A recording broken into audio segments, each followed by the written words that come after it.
We think we're going to memorize a thing, and now that we've committed to memory, that's it. We don't need to hear it again. But the gospel is like this dynamic thing where it feeds you every day. That's why.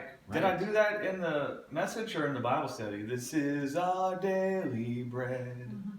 Oh, you are. You must have done it in the Bible study. Now listen, even should I eat a lot of food today, maybe I ate more food than I'd ever eaten, and I can't even buckle my pants, and my zipper won't even zip up. Maybe I ate that much food, but guess what? I guarantee you I'm going to still have to eat the next day. Right. Yeah. Right? Yeah. And so the word of life is kind of that way.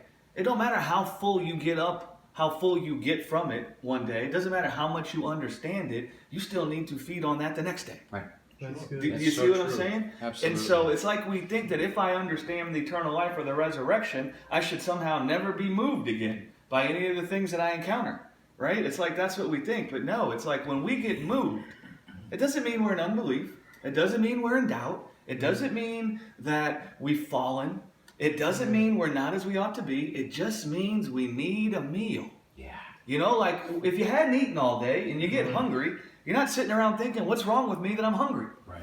You think, I hadn't eaten yet today. And so you just go to eat. And so I posted the note so that, sometimes it's easier for people to read than go listen. Or maybe they want to read instead of go listen. Sure. But I guarantee you what will happen when you feel moved by whatever you encounter in this world, you feel subverted, you feel pressed in on, you feel afraid, you feel anxious, whatever it may be, you go back and read those notes and you will find yourself feeling restored back to peace and joy real quick. Yes. Right? Just like if you're hungry and you go eat, you find you're restored again, right? You no longer feel hungry. Yeah, right. And for those, just for those that are going to listen in the future that haven't been part of the conversation, if Greg doesn't post notes or if I don't post notes, YouTube is really good and have in the last 3 or 4 months been consistently doing a transcript of the sermon.